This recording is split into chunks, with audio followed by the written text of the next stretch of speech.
because it's taking. It was oftentimes associated with pagan worship.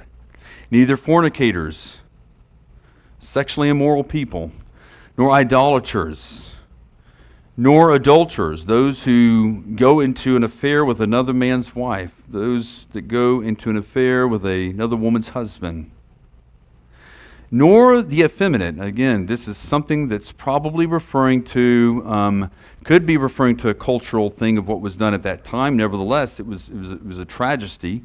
Young boys were sometimes taken as servants, and they were forced to do certain things. This is a really horrible thing. This is possibly alluding to male prostitutes. That was something that went on. Sexually effeminate, nor homosexuals,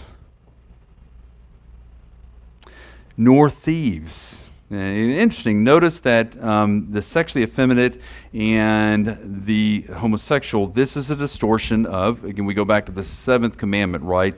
Do not commit adultery. And of course, the opposite of that is fidelity within marriage. And any kind of sexual perversion is a perversion of what God set forth at the creation account, of the creation narrative. Nor thieves. And again, what comes after do not commit adultery, do not steal, nor covetous. Nor, and the term covetous there is a term that could be greed, somebody that is out to get after a lot of money, that's driven by money. Everything that they do, their whole decision factor and everything has to do with money. And they're all, it doesn't matter about the next person. What can I do to get ahead? And what can I do to get more money than the next guy? And when that starts to take precedence, these are all in the present tense. And I think that when Paul says this, he's talking about somebody who practices these things without any sense of conviction, without any sense of remorse, without any sense of desire to change. Homosexuality is mentioned here. And that is, obviously, along with the sexually effeminate, those are spin-offs of adultery, of a lack of fidelity, of a lack of going back to a proper view of marriage. Nor thieves, nor the covetous, nor drunkards, nor revilers, nor swindlers will inherit the kingdom of God. You know, I think the